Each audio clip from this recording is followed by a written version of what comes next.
I first learned about non-verbal communication back in 2005 when I was doing my psychology modules, and I was allowed to select two specializations, and body language and non-verbal communication was one of them.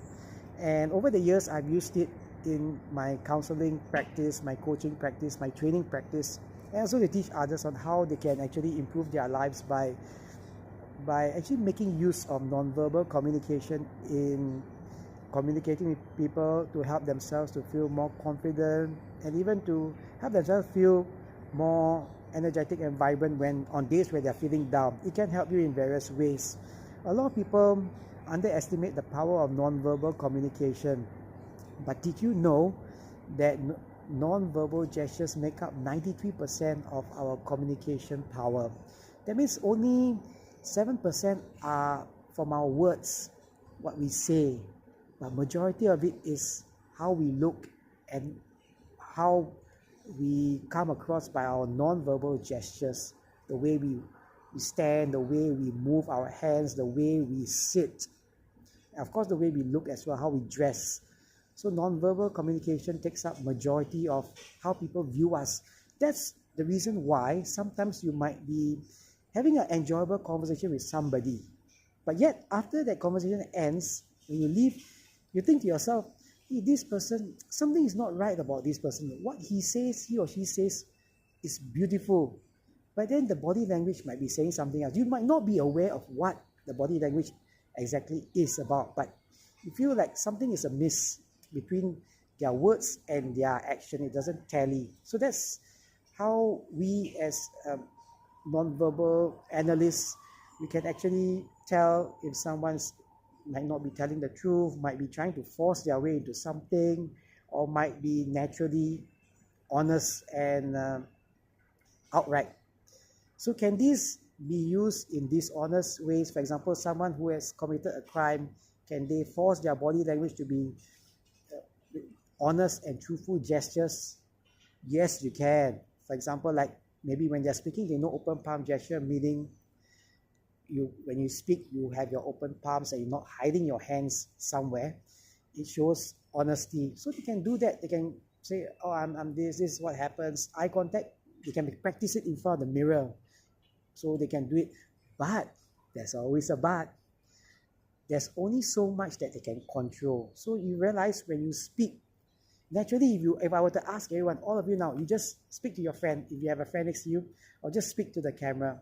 So if you're speaking, you realize after a few seconds, naturally your hand comes up. There's always a natural gesture that comes up because that's the way human beings are designed to work.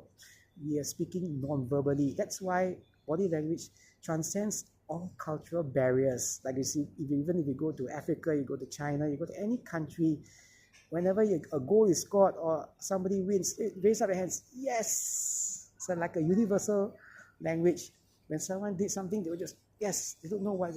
Or when they see something they like, they smile happily.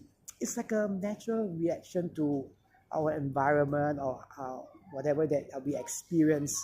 So it's like a universal language. So going back to using it in dishonest manner, yes, they can. However, they can control only a limited way. For example, even the best actors might be able to practice in front of a mirror, but there will be a time where something gives it away. You cannot control every single aspect. Maybe your facial features, your hand gestures, your body posture, but what about your feet? Sometimes it might give it away, like you might be telling something that's not like dishonest. So this is a very interesting aspect because you can also use it not just to help your own self, but to observe others as well. So if you get information from others, you want to know whether it's a truthful information or there's something else that they're supposed to say that they're not saying. So I use this a lot in my counseling, coaching, and training practice. I had another video about this, about a little boy and a little girl about not being forthcoming through their gestures. And subsequently, I found out that, they were hiding certain information and they're not telling me certain things.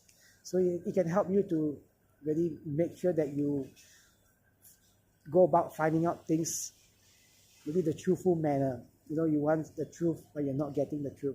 And use it for yourself as well. For example, like, overcoming nervousness, overcoming insecurities, even one-to-one communication, like you're communicating with somebody, you want to get along with them very well, or there's maybe a girl or guy that you like very much, you want to build a rapport with them, you can use mirroring. In subsequent videos, I'll go through plenty more on non-verbal communication, such as analyzing certain popular and maybe just general figures as well, sporting figures. And I also analyze certain videos of the FBI analyzing a non-verbal gesture of a accused person. So a body language personnel analyzing a person with analyzing body language. So it's a lot of fun. Look out for certain videos of that. And so just before I end this video, just one final thing. When you are deciphering body language, it's always more accurate to have a look at the cluster. That means, for example, if someone is folding their arms, it can be that maybe they might be feeling cold, or they're feeling uncomfortable with whatever that they are wearing. It could not be that they are defensive or they are disinterested in what you're saying. You should take 2 or 3 of the gestures in order to come up with a more accurate conclusion of what you like to decipher. So take note about that. It's always more accurate in a cluster rather than one or two gestures. If you have 3 or more gestures, it's more powerful and more accurate gauge. So look out for my subsequent videos. If you have any questions, drop me an email. Look forward to hearing from you. Thank you very much for watching. Have a great day. Bye.